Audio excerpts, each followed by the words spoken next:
Elton, vou começar esse bloco contando uma história que eu li recentemente numa matéria do New York Times de uma mulher na Espanha que ela sofreu violência do marido e ela foi até a delegacia, né? E o marido acabou detido ali naquele Funcionou a momento. justiça.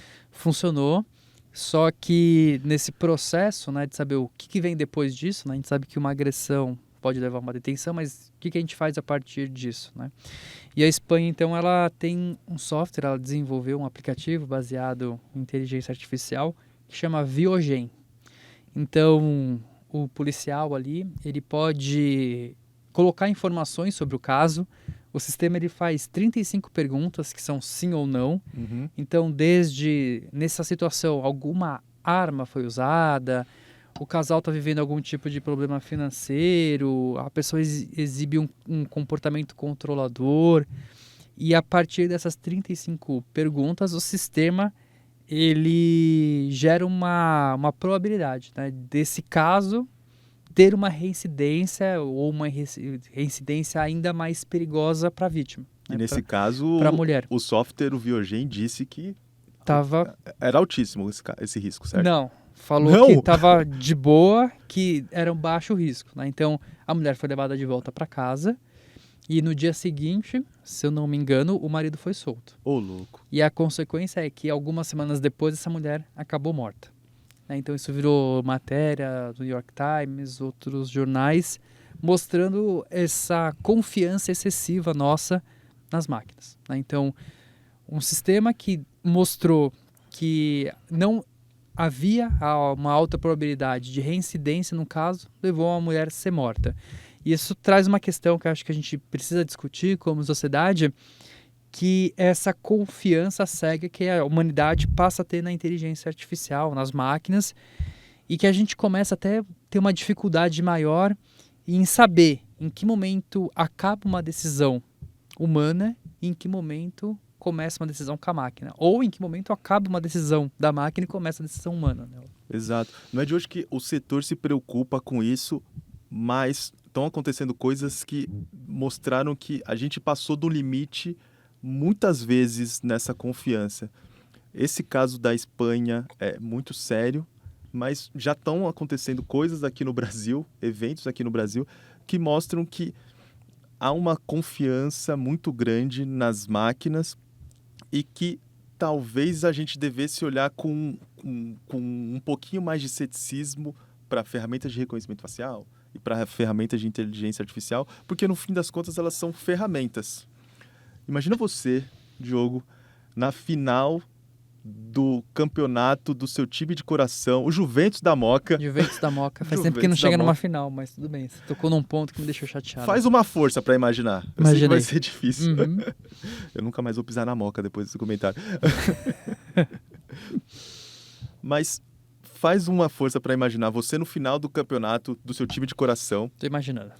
E em algum momento uns policiais passam perto de você. Você imagina, obviamente, que eles vão só passar porque é uma ronda de rotina e de repente eles param e te prendem.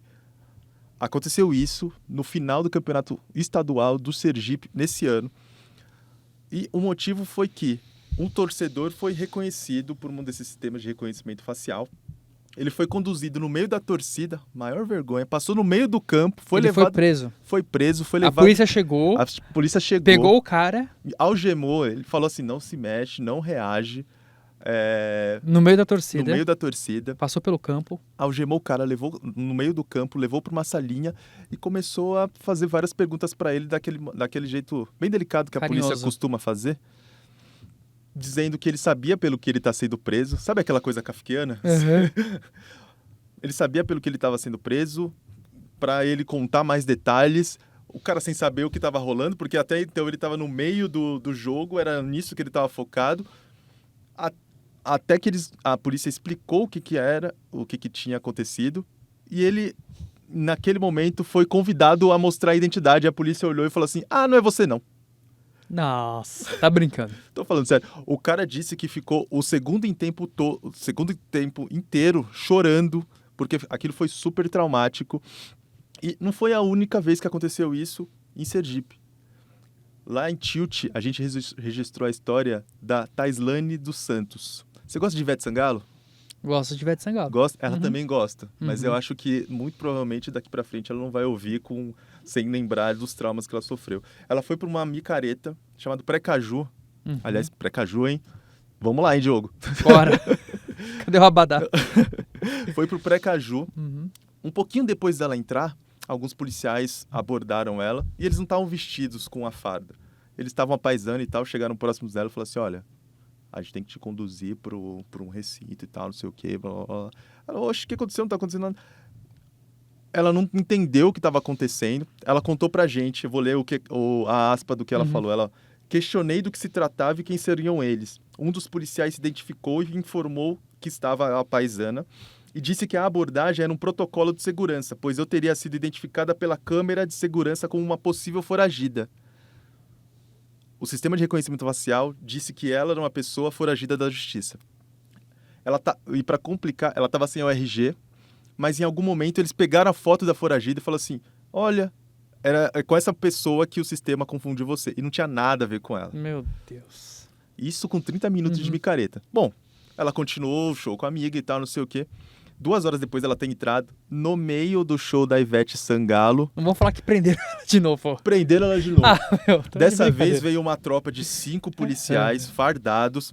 Não só prenderam ela, mas como algemaram, jogaram ela no chão, trataram ela de um jeito super violento e abrupto. Botaram ela no camburão, porque o sistema acusou que ela tinha passagem pela polícia, estava sendo procurada e era uma pessoa criminosa foragida pela justiça e tal, não sei o quê. Nesse meio tempo, ela ficou tão nervosa, porque era a segunda vez que isso acontecia, que ela urinou na calça e foi um dos momentos mais traumáticos da vida dela, pelo que ela contou. Ela disse o seguinte pra gente: eu já estava nervosa e chorando, informando que eu não tinha feito nada. Um dos policiais dizia que eu sabia o que eu tinha feito. No mesmo momento, eu urinei nas calças. Fui conduzida para o camburão da polícia como uma marginal, como todo mundo ali, presenciando todo o constrangimento pelo qual eu estava passando. Nunca fui tão humilhada em minha vida, sem nunca ter feito nada de errado na vida.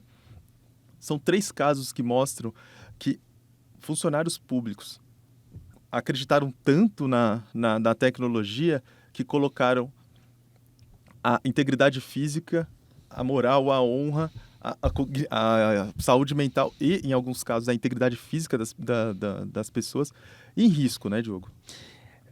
É uma coisa delicada, super complexa, e o problema é que isso não se restringe só ao Brasil, né? Se a gente pegar, existem esses casos nos Estados Unidos, na Europa, acontecendo a rodo, né? Com essa disseminação desses sistemas de reconhecimento facial. E tem uma coisa muito específica. Teve um caso também que eu vi nos Estados Unidos, eles têm, acho que era Detroit, um carro, isso que você comentou, né? Era um jogo de futebol, era uma micareta, então você instala câmeras. E nesse caso que eu vi em Detroit, era um carro da polícia que passa, tipo o Google Street View, só que vai fazendo reconhecimento facial das pessoas. E aí ele identificou uma pessoa brincando com uma criança na frente de uma casa como um procurado. Foram lá e prenderam o cara, né? Na frente da família, né, conduziram até a delegacia, e quando chegaram lá, viram, opa, pegamos uma pessoa errada. Né, então, isso é uma coisa muito sensível. E eu acho que tem um ponto que é importante a gente explorar, que além disso ser muito sensível, isso não afeta toda a população de forma igual. Exato. Né? Porque a taxa de erro dos reconhecimentos faciais, ele é muito maior, por exemplo, para a população negra. Né? Então, você está punindo ainda mais uma população. Então, isso é uma questão que precisa ser debatido também. Eu também tenho outro caso de Detroit. Detroit está acontecendo muita coisa estranha, hein? Qual que é o caso? Uma mulher grávida estava dirigindo com as filhas no carro. Ela é uma esteticista que estava estudando para enfermagem e ela estava no momento em que ela estava levando as filhas para a escola. Ela tinha os vários afazeres. A polícia parou ela. Ela estava grávida de 8 meses. A polícia parou ela e prendeu essa mulher por roubo de carro. Oxe. Levou para a delegacia uma mulher grávida de 8 meses. Tá. E fez um interrogatório durante 11 horas. 11 horas. Uma 11 grávida. horas, uma grávida, de 8 meses. O sistema acusou que a foto dela estava no banco de procurados. Simplesmente porque a imagem dela estava na carteira de motorista. A imagem da carteira de motorista era compartilhada com a polícia, que usava para perseguir foragidos. Uma coisa muito estranha que envolve um drible na privacidade, que acabou fazendo com que uma mulher de 8 meses de gravidez fosse interrogada durante 11 horas. Um mês depois, ela foi liberada pela justiça, que que apreciou o caso e viu que não tinha provas o suficiente. Um mês depois, obviamente, ela estava preocupada com outras coisas. Mas imagina a tensão que essa pessoa teve no final da gravidez para ter que lidar com um problema que não foi ela que causou, não foi ela que provocou, ela não cometeu esse crime, ela não era nem suspeita, ela foi reconhecida por um sistema que se enganou, porque um humano achou de bom tom colocar no banco de dados da polícia as imagens de pessoas que nunca cometeram crime nenhum. A gente tem muitas questões aqui. Ao longo desses casos, a gente já foi tocando em vários dos problemas que levam a tecnologias cometerem essas falhas, né? Não é só a confiança das pessoas, mas tem falhas na tecnologia e no procedimento com que os dados são tratados, né? Eu acho que tem duas questões que a gente tem que olhar, que é um primeiro ponto, que é assim, a interação das pessoas com a máquina. Então, se ela confiar demais na resposta da inteligência artificial, ela pode estar sendo errada, né? Tem uma frase que eu sempre falo, mas é um lema que acho que as pessoas deveriam levar no coração, que o problema da inteligência artificial não é só que ela pode errar, mas ela pode errar e ainda não se convencer de que está certa. É o que mostra todos esses casos. E tem a ver também com a questão do treinamento, né? Então, quando a gente está falando desses grandes modelos, a gente está falando de modelos tão grandes, absurdos, que é muito difícil a gente entender como ele chega numa decisão. E esse processo é bastante complicado. E eu vou trazer um exemplo que vai ajudar as pessoas a materializarem isso. Que não tem a ver com prisão, não tem a ver com reconhecimento facial, não tem a ver com nada disso que a gente discutiu até aqui. Mas teve uma pesquisa que foi muito interessante, que foi feita nos Estados Unidos, que eles tentaram criar um sistema, treinar um sistema para reconhecer se as pessoas tinham ou não Covid. Isso é ótimo, hein? Isso, a partir do que? Do raio-x. Porque era bem no começo ali da pandemia, então os testes estavam em falta, era muito difícil. Então o que eles fizeram? Eles treinaram um sistema. Para eu ensinar uma inteligência artificial, eu preciso de dados. E nesse caso eles queriam fazer um sistema de classificação. Então eu preciso mostrar para a máquina o que é uma pessoa com Covid e o que é uma pessoa sem Covid. Então eles pegaram raio-x de pessoas com Covid e raio-x de pessoas sem Covid e entregaram para a inteligência artificial, que comeu tudo isso e começou a gerar respostas. Até aí tudo bem. Tudo bem. E aí eles viram a taxa de acerto, né? Pô, essa inteligência artificial acerta mais de 80 e tantos %, lá, não lembro exatamente de cabeça, um número excelente. Certo? Falaram, beleza. Só que depois de um tempo, o que se viu? Se percebeu que, na verdade, quando foram testar no mundo real, né? Porque quando você faz esse teste de acurácia da máquina, né, de quanto que ela consegue acertar, se faz com base nos dados que você tem. Então imagina assim, se eu tenho um conjunto de 1 milhão de imagens, né, com Covid, sem Covid, eu vou pegar 800 mil imagens e vou treinar. E as outras 200 eu não uso para treinar, mas eu uso depois para validar o modelo, testar o modelo. Sim. Porque ele vai pegar imagens que ele nunca viu e você sabe qual que é a resposta e aí você calcula, né, o quanto que ele acerta. E aí, então, chegaram nesses 80 e pouco. Mas quando foram testar no mundo real, falaram, eita, tá dando certo não. Por quê? O que aconteceu? Aí se investigou mais e viu que, na verdade, o que acontecia era o seguinte. As pessoas que faziam o raio-x, que tinham Covid, elas estavam internadas. Então, elas, geralmente, quando elas estavam internadas, se fazia o raio-x com elas deitadas. Ah, não. E as pessoas saudáveis iam lá no hospital e faziam o raio-x de pé. Então, na verdade, o que o sistema aprendeu foi padrões de imagem de raio-x deitado e raio-x de pé. Nada a ver com o Covid. Mas e para chegar nisso, né? Então, isso mostra o desafio que a gente tem nesse processo de treinamento de IA, porque a gente pega um conjuntão de dados, assim, uma coisa colossal, dá para a máquina se alimentar de tudo isso.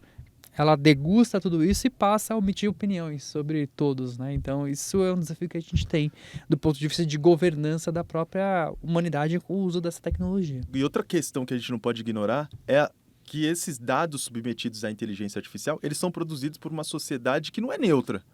É uma sociedade que que é baseada em uma série de desigualdades e que, se a gente submeter essas informações para as máquinas, elas vão aprender a replicar comportamentos que são enviesados. Isso acontece em diversos momentos, muito provavelmente foi isso que aconteceu com esses 2 parados em Detroit e com os 2 parados em Sergipe, lá em Aracaju. Tem dados muito sérios que mostram isso, né? O Instituto Nacional de Padrões de Tecnologia mostrou que asiáticos e a população negra nos Estados Unidos tem de 10 a 100 vezes a probabilidade de um homem branco de ser identificado por um sistema de reconhecimento facial de uma forma errada. De 10 a 100 vezes é uma coisa que esses sistemas nem poderiam ir para a rua.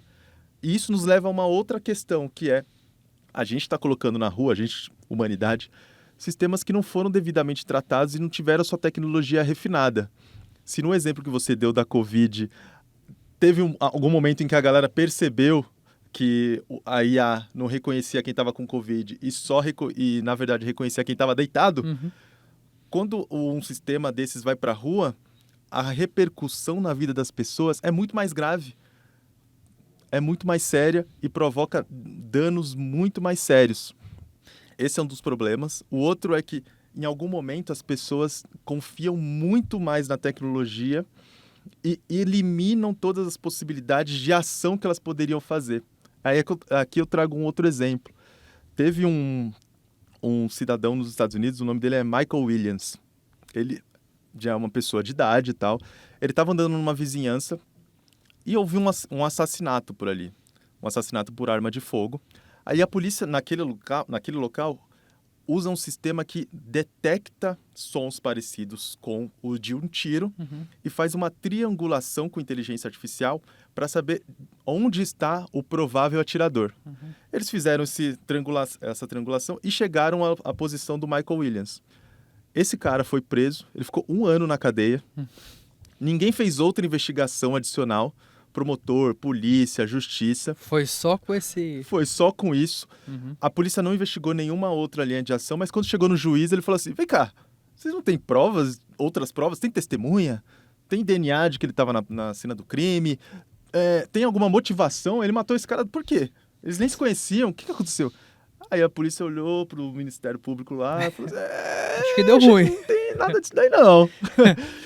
Pô, mas acho que foi preguiça da galera. Ele falou, vamos pegar esses dados aqui. Ele voltou para casa e aí, depois desse caso ser revelado, a imprensa, órgãos do terceiro setor mostraram que a polícia ignorou uma coisa simples que tinha acontecido, quase nada. A pessoa que tinha sido assassinada, meses antes, ela foi alvo de vários tiros de uma outra pessoa. E a polícia nem foi atrás desse cara porque o sistema de inteligência artificial falou, é o cara lá, não, prende essa ele. Posição aqui. Então, é isso. Então, é um desafio que a gente tem como sociedade de começar a trazer essa ideia de um tecnosolucionismo, né? Um termo meio chatão, assim. Trazer ou desafiar esse termo? Não, a gente precisa desafiar esse termo. Sim. Mas o desafio é que a galera tá assumindo o tecnosolucionismo como uma solução, né?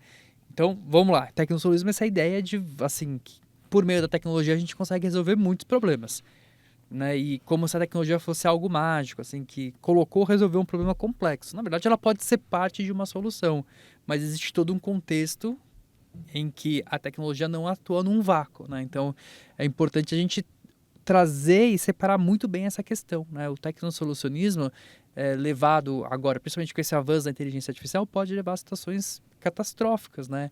Do tipo de classificação de coisas. E aí eu acho que um ponto importante das regulações de inteligência artificial é que elas olham muito bem para essas questões, né? Então, por exemplo, score social, né? De classificar pessoas, colocar em caixinhas de quem é bom, de quem é ruim, de quem pode ter crédito ou não, é uma coisa que, por exemplo, as regulações tentam proibir, né? Reconhecimento facial, a mesma coisa, né? Ou se for ter num uso bastante específico, porque se deixar solto, a ideia de que a gente vai pegar algo que a gente nem sabe muito bem como funciona e vai levar para um problema super complexo social, né? Um problema, a gente chama na academia de wicked problems, que são esses problemas Imbricados. intricados, difícil e tal, que a tecnologia sozinha não consegue resolver. Ela pode ser uma parte da solução, mas não a solução final. É isso. Qual